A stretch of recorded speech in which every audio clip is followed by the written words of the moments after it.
pemirsa, kita akan touring dulu berduaan, berboncengan dengan mengendarai Vespa GTS iGet ABS.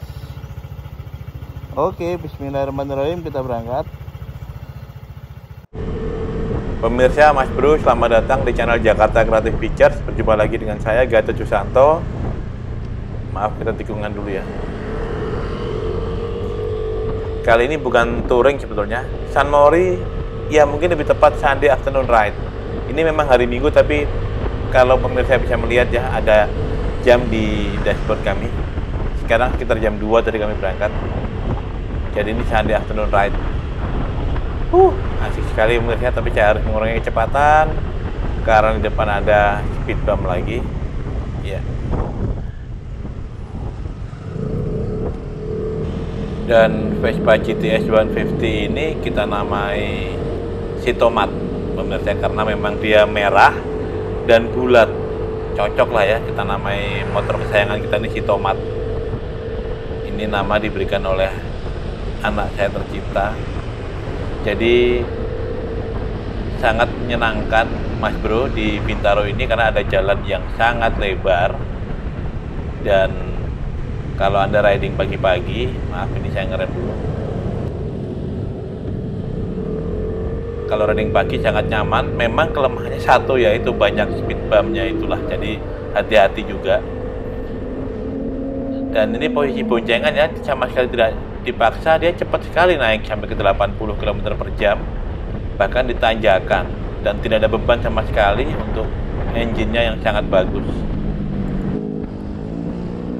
Sangat mudah saja. Ini maaf ada suara kencang banget, saya suruh lewat dulu aja, bukan motor kami itu. Ampun suaranya Mas Bro. Untung bukan dari knalpot motor kami yang pencipta bising seperti itu. Jadi ini kita di area Bintaro masih. Kami sangat suka dengan Vespa GTS 150 ini dan sudah cepat sekali mencapai 80 km per jam. Dan Tuan Putri juga sangat senang kalau dibawa kencang. Dia kalau kami mengendarai kurang kencang, depannya sedang kosong, ditepuk-tepuk kode, ayo dong tambah kecepatan.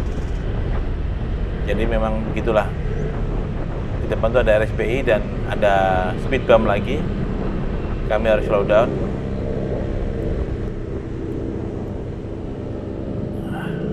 Ya, jadi pemirsa, ini kita bisa jalan terus untuk yang lurus. Jadi ini semacam motovlog sederhana. Kami riding minggu sore bersama Tuan Putri sambil kami ingin bercerita sepeda motor apa sih yang enak untuk kebutuhan sehari-hari. Yang pastinya sepeda motor dengan torsi yang cukup kuat di putaran bawah sampai menengah. Untuk kebutuhan sehari-hari, stop and go di kota ya, atau keluar kota juga boleh. Anda tidak untuk balap di sirkuit, jadi tidak butuh top speed, tapi hanya butuh torsi putaran menengah, putaran bawah sampai menengah yang bagus. Dan rata-rata skuter matic, bukan hanya Vespa GTS atau Vespa Sprint atau apapun, termasuk NMAX, Vario, itu putaran bawah sampai menengahnya bagus. Maaf, speed bump lagi. Jadi putaran bawah sampai menengahnya bagus, sehingga sangat nyaman, tidak perlu ada cibuk kopling dan berseneleng, tinggal gas dan rem. Maka itu sangat laku. Jualannya di Indonesia sangat laku karena jalannya sangat macet dan semrawut. Sehingga skuter matic memudahkan pengendara dan torsinya sangat nyaman.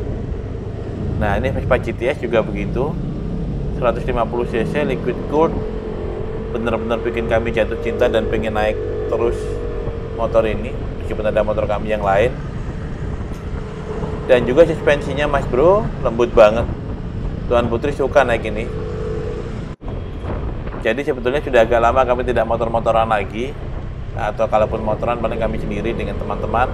Tuan Putri jarang ikut, hanya kemana-mana naik mobil saja. Tapi sejak mencoba merasakan naik GTS 150 ini, Tuan Putri senang sekali dia. Rasanya memang nyaman kalau dibonceng naik Vespa ini karena suspensinya lembut, dan joknya juga lebar. Hanya mungkin kelemahannya footstep untuk membonceng itu posisinya kurang ergonomis, dia terlalu ke depan, sehingga agak sedikit capek lah ya, kecuali pengendaranya mau mengalah duduk agak sedikit ke depan, dan saat berhenti kaki kita turun, pengendara itu sering kena kaki pembonceng. Sudah kami jelaskan di kupas tuntas Vespa GTS 150 yang sebelumnya. Jadi pemirsa, ini seperti Mas Bro lihat, kita sudah di area Alam Sutra ya, di daerah mallnya ini, daerah CBD-nya mungkin, Central Business District-nya, daerah-daerah hotel, apartemen, ruko-ruko. Sekitar tahun 97 kami beli rumah di Alam Sutra, dan itu belum ada area ini, masih tanah saja ini. Jalan tol yang langsung dari Alam Sutra pun juga belum. Jalan tol dari Alam Sutra ke tol, aksesnya itu belum dibuka waktu itu. Hanya ada area perumahan. Ya, jalannya juga cukup nyaman, Mas Bro, kalau Anda ingin riding, tapi mungkin sebaiknya jangan siang ya, karena lumayan panas ini. Kita terbantu karena dengan angin yang lewat karena kita jalan terus, dan tetap harus hati-hati karena masih banyak kendaraan proyek. Jadi ngomong soal sepeda motor yang bagus memang untuk sehari-hari itu yang torsi atau tenaga di putaran bawah sampai menengahnya baik, dan suspensinya lembut. Satu lagi, pengeremannya juga harus bagus, karena di kota kan stop and go, banyak hal yang tidak terduga, jadi pengereman harus bagus. NMAX punya kelemahan di situ, dia nyaman, tarikannya enak, powernya bagus, tapi setelah 1 jam dikendarai itu remnya kurang menggigit lagi. Anda harus sangat kuat mencengkeram rem. Mudah-mudahan di GTS ini tidak terjadi ya. Memang belum pernah kami kendarai, kalau nggak salah pernah 1 jam, lewat sedikit lah. Kami muter-muter sampai ke Bekasi. Jadi sepertinya remnya masih capable, tidak ada masalah dengan daya cengkram atau gigitannya masih baik.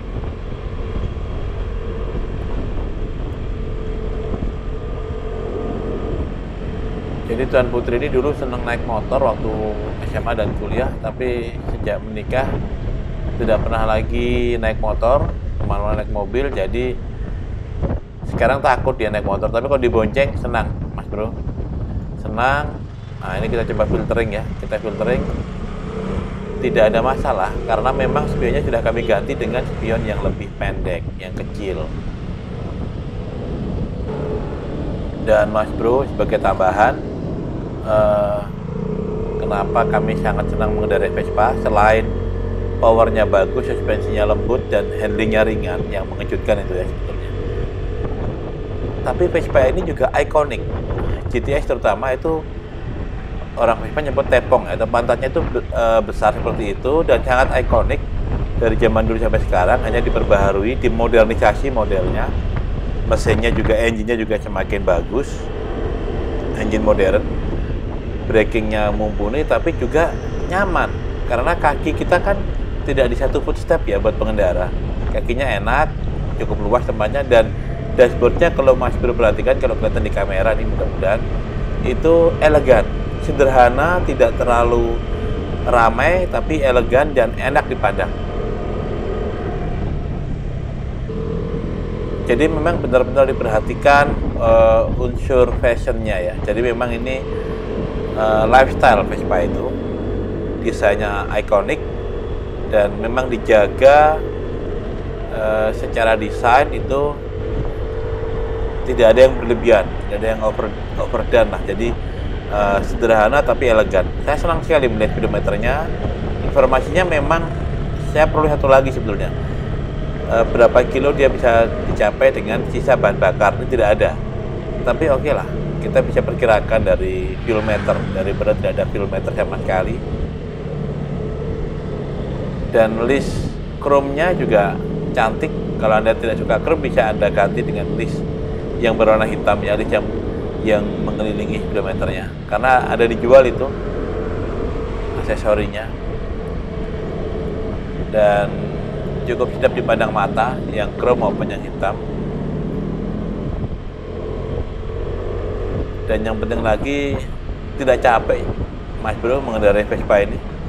Enak banget, suspensinya lembut, handlingnya ringan, tarikannya pun mantap lah. Untuk seekor Vespa bikin kami tertarik, bikin kami penasaran dan tertarik untuk mencoba GTX 300. Tapi harganya yang 152,9 juta kok mahal sekali, padahal hanya 300 cc. Dan secara keseluruhan bodi, sasis, rem, kaki-kaki sama persis dengan GTX 150 ini, 150.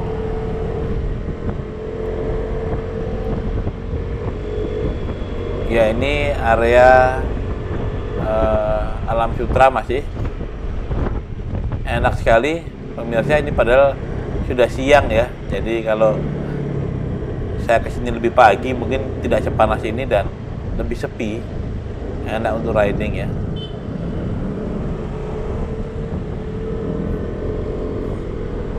Jadi ini Mas Bro, kita di area Alam Sutra, area lama. Area lama itu area perumahan ya, ini bukan lagi di daerah bisnisnya, ini area perumahan.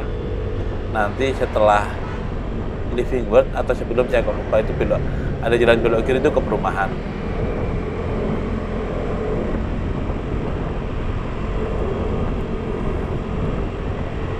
Dan yang memang asik kalau kita perhatikan dashboardnya, stangnya proporsional.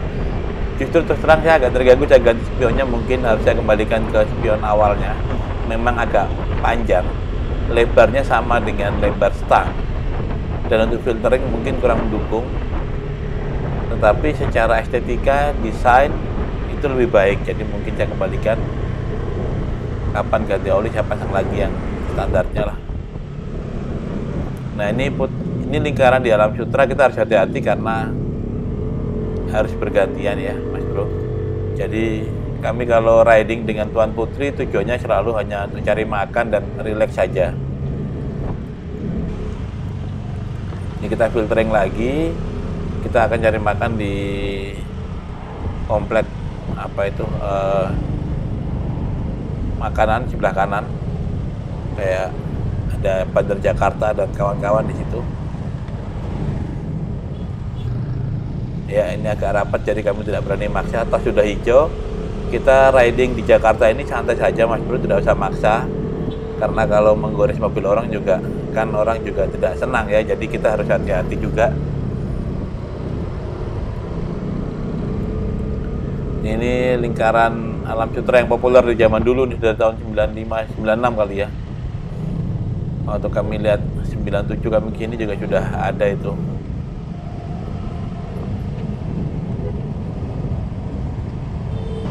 Baik pemirsa, Mas Bro, terima kasih telah menyaksikan. Jangan lupa subscribe dan like kalau Anda suka video ini. Saya bersama Tuan Putri akan cari makan dulu.